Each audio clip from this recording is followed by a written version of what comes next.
African drums are talking.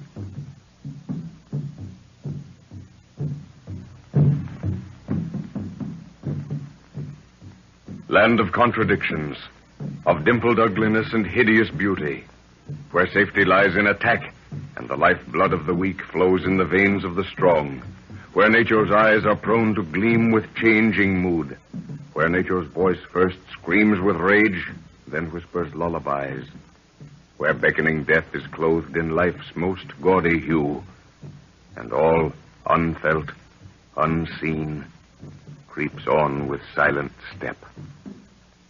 This is Africa.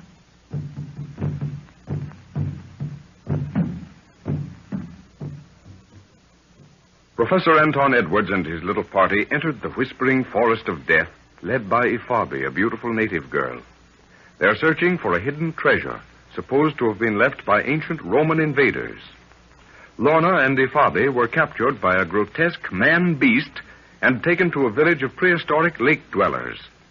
The professor, Jack, and Unguru rescue them, and they once more take up the trail. A rainstorm pours over the forest, and while the white people take shelter, Ifabi steals off to meet Adako, son of the chief of her village, and together they plot to kill the white party once the treasure is transported to the edge of the forest. The rain has stopped as suddenly as it began, and we find the professor, Lorna, and Jack emerging from the shelter of some giant ferns. Oh, isn't it beautiful here now? The sun filtering through the trees, everything's glistening. Yes, Lorna. When you eventually find a part of African forest where the sun penetrates, the beauty of the place will always astound you. Especially after entering at night. Well, we're comparatively dry after that rain, thanks to those giant leaves. Yes, as soon as the forest begins to feel the sun, we'll have steam rising all around us. Where did Ifabi go? She said she was going to look up at the ground ahead, but I don't see why she should. The trees are plainly marked. Yes, they're too plainly marked for my liking, Jack. Take a look at the blaze on this one. It was cut very recently. Why, there's earth rubbed into it. Take the newness off. Yeah. Do you think Ifabi noticed it? Probably. That may be why she went ahead, to make sure this was the right path. Guru seems to have vanished, too. He went gliding off before the rain started. You never know where that son of midnight is when he gets into a place like this. Yes, one moment he's around, and next he's gone like a shadow. Well, let's follow those blazed trees, and Guru will find us. There are flowers peeping out from all angles. The first time I've seen them. I'm beginning to like this place. Well, even the trees have flowers in them. Look. Yeah, those are from the vines. They're hanging in garlands that link the branches together like decorations. I've never seen anything so beautiful. Oh, there's Ifabi coming toward us. See the vapor rising around her as she walks? You don't notice it close to yet. Why, yes, the whole forest is steam. With that cat-like walk of hers, it probably looks like a wraith approaching. It gives her a filmy, unreal look, doesn't it? The way is plainly marked, white man. We shall be at the place of the treasure before the sun has reached her greatest height. Oh, that's good. When we get there, I think we'll take a good rest before doing much more. Father, isn't that an orchid growing there? Yes.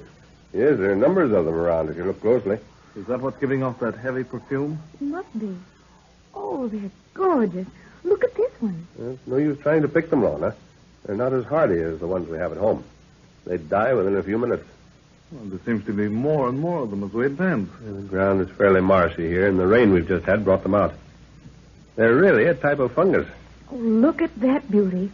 Isn't it gorgeous? Don't touch it, Lorna. Just stand there and watch it for a moment.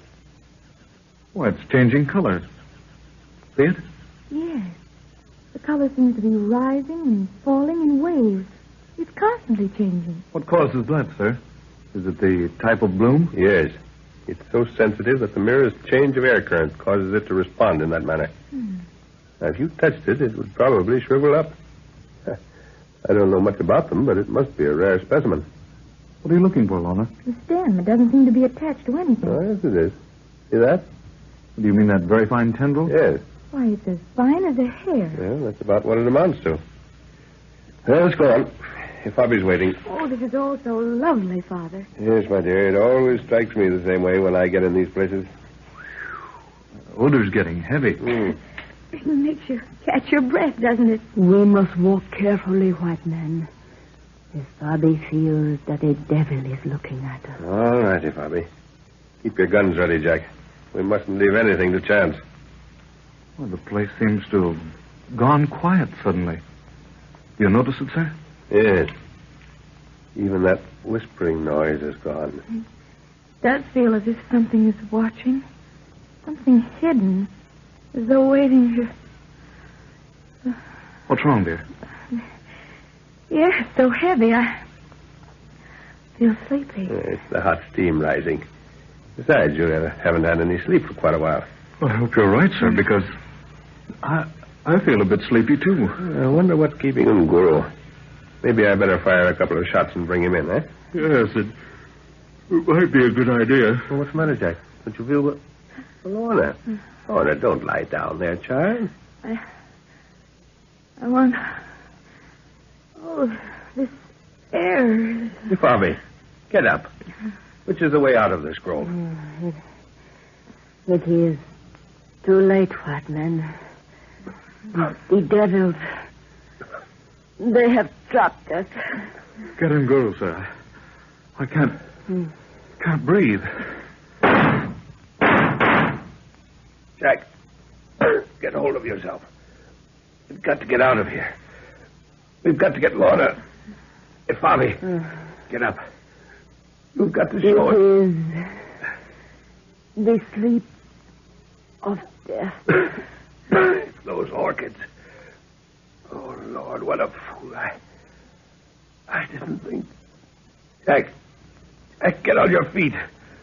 Lorna's unconscious. Oh, yes, sir.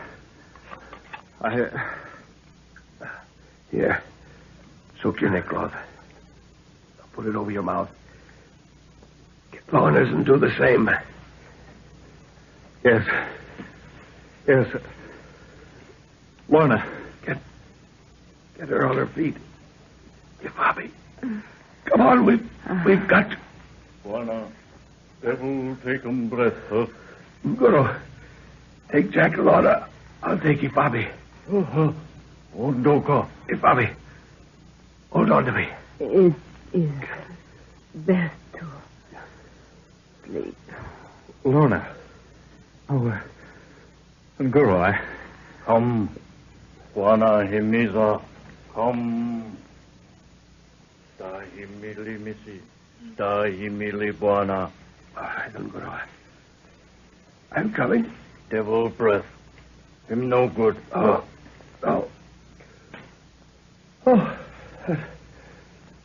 That's better.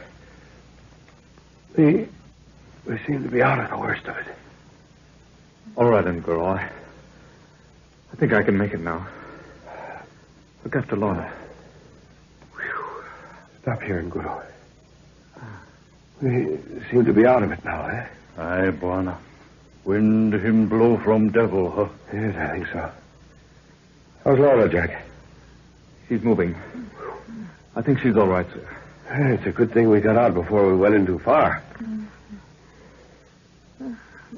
Give me a drink of water, Jack. Here you are, dear.